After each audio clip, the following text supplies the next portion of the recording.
With the Thai economy needing a massive injection of capital, the question is, will Thaksin's government be able to find the necessary funding to deliver on its election promises? Stuart Pallister, CBC, Thailand. China's just too big a market to ignore, especially if you have ambitions to be a global player. Stuart Pallister, CBC Asia, Shanghai.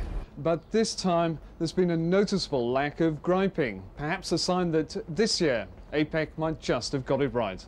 Stuart Pallister, CBC Asia, Auckland, New Zealand.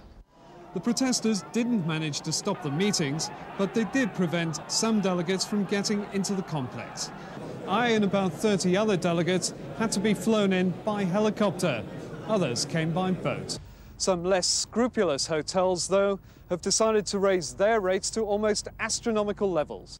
With these pressing issues in mind, the 11 oil-producing nations of OPEC will meet to discuss oil quotas and the world's energy needs. Join me on Wednesday and Thursday for live reports on the OPEC meeting in Osaka, Japan. Our senior correspondent Stuart Pallister is on the ground tracking the OPEC meeting. Stuart?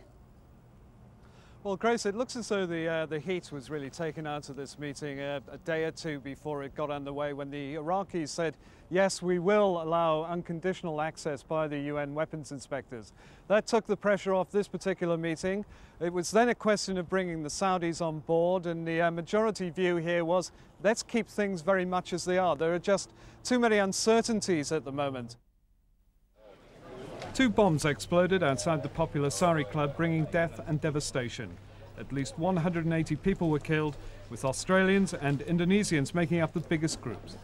But while Australia mourns innocence lost, politicians, including Prime Minister John Howard, have struggled to express the horror of the attack. Stuart Pallister joins us live. Stuart?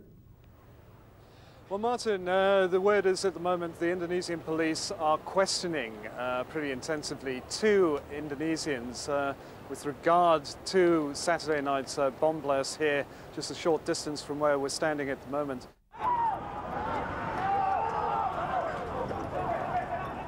It was a demonstration at one of Indonesia's top private universities that turned deadly. But earlier in the day, it had all been very different.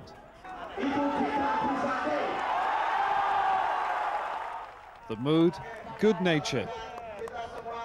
But then the students moved out onto the streets from their campus in West Jakarta. The tension was palpable. The students want political reform, and they're not going to give up easily. The student protests are expected to intensify next week. Analysts say the government's caught between a rock and a hard place. While it's talking about political reform, it doesn't want to be seen to be caving in to the students' demands.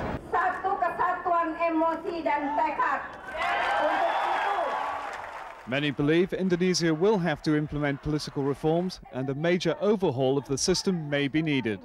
The students are likely to keep the pressure on until the authorities give a clear indication that they do take their demands seriously. Stuart Pallister, CNBC Asia Business News, Jakarta. It may be the calm between the storms, some semblance of normality returning to Jakarta. But throughout the city and its suburbs, a trail of destruction. Block after block of businesses in ruins. Those that survived, the ones owned by indigenous Indonesians. Businesses built up by ethnic Chinese are being destroyed. The scale of the destruction is immense, and the cost of the damage is already estimated to be well into the hundreds of billions of rupiah. It's going to be many years before the capital, Jakarta, gets back to what it was, especially as foreign investors and ethnic Chinese won't be rushing back in anytime soon. From banks to department stores, discos to fast food outlets, they've all been hit by looting and rioting.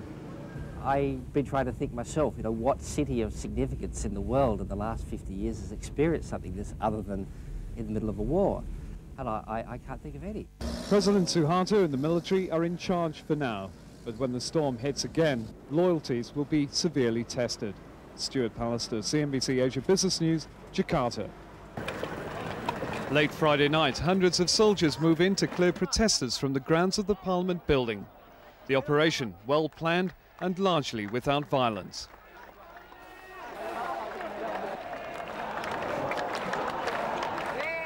Questions remain as to whether the students have the resolve to press on with their fight for reform, now that Suharto has gone. But as the students were bussed out of the Parliament compound, they clearly felt they'd won a victory.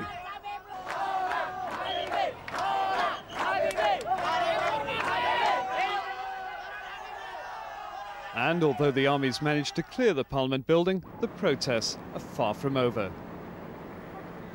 Stuart Pallister, CNBC Asia Business News.